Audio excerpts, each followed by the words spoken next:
You just hit submit. You are now applicant number 18,300.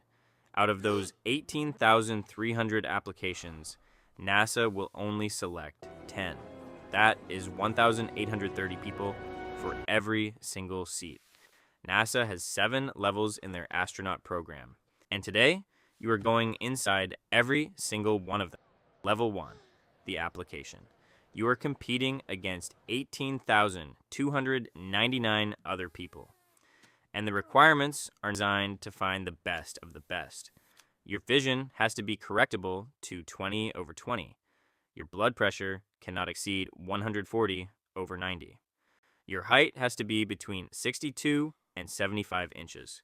You need a master's degree in a STEM field and at least 2 years of professional experience, flying jets, conducting research, or working as a doctor. A panel of senior astronauts reviews every application personally. They are looking for the person who will not become a problem 250 miles above the Earth with no way home. Out of 18,300, they picked you. And now your real test begins. You are invited to Houston for 1 week. They call it an interview. What they call an interview is actually a week-long evaluation. And from the moment you walk in, you are being watched. The lunch where you eat with current astronauts, they are evaluating you. The tour where you see space hardware, they are evaluating you. And every form you fill out, every answer is being analyzed. They will dig into your finances, your relationships. Every job you have ever held will be checked. One former candidate received a call asking about a disagreement with a neighbor from 11 years before. And some of their questions have no correct answer at all. They want to see what you do when every option is bad. The answer is no. You are now an astronaut candidate, an ASCAN. But NASA will not call you an astronaut yet. You have to earn that. First, you learn Russian, 6 days a week, because the only ride home from the space station is on a Russian Soyuz capsule. Then jet flight training, every day, because every astronaut needs to be able to fly anything NASA puts them in. Then, the underwater training begins. NASA has a 6.2 million gallon pool with a full-scale replica of the space station at the bottom, where every basic task takes 10 times longer than it would on Earth. And for every hour you will eventually spend in space, you will train for 10 hours on Earth. You memorize every valve, every circuit on the entire space station. You train in survival gear in the wilderness. You train in open water in case your capsule lands off course. You train your body to handle 8G of force without blacking out. And throughout the program, candidates are quietly removed without explanation. Their names just stop appearing in the documentation. After 2 years of training, if you make it, you finally earn the title. Now, your training shifts to actually doing the job, where one mistake can puncture your suit and kill you in 15 seconds. You learn to operate a 58-foot robotic arm where one wrong move can puncture the station wall. You spend weeks in Russia learning to fly the Soyuz capsule, because that is how you come home. In a country that is not yours. In a language you had to learn from scratch. And every emergency procedure has to be memorized in Russian. In case the radio goes out, there is no doctor on the space station. So, you become the doctor, where the patient is floating, and so are you, and gravity cannot help you. You train for fires, decompressions, procedures you would never do on Earth, and then you wait for an assignment.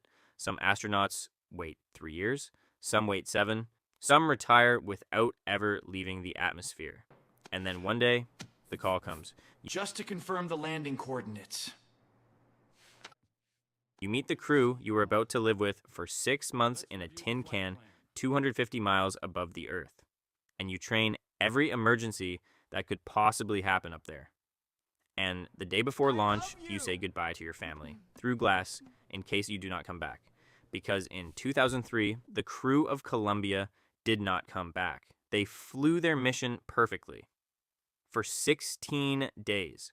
And on re-entry, their shuttle broke apart over Texas. Engineers had flagged foam damage to the heat shield during launch. Management said the risk was acceptable. The crew was never told there was a concern. They flew the re-entry not knowing. Launch day, you suit up, and you ride to the pad, and you wait. Then, in 8 minutes and 30 seconds, you go from sitting still to traveling 17,500 miles per hour. At 3 times your body weight, pressing you into your seat, and then suddenly, everything stops, and you are floating. Your home for the next 6 months is the size of a small house, but spread across multiple modules. Within 72 hours, your body starts changing. Fluid shifts toward your head, your face swells, your legs thin out, your spine elongates 2 full inches, your bones lose density at 1% per month, and you work 6 days a week, conducting experiments that can only be done in space. You eat from sealed pouches, drink from straws. Even sneezing in space requires technique. You sleep strapped to the wall because if you do not, you might float into a wall and wake yourself up. And you exercise 2 hours every day. Or 6 months in space ages your skeleton by decades. And from up here, Earth has no borders, no noise, just the slow turning of something you have spent your entire life standing on.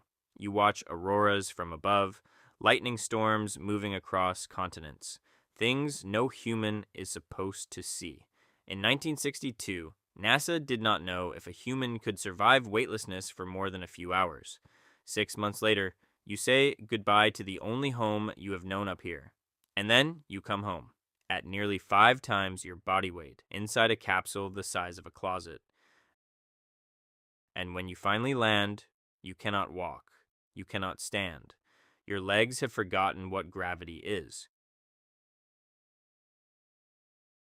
Even drinking water without spilling it has to be relearned. And it takes months of physical therapy to teach your body what walking is again.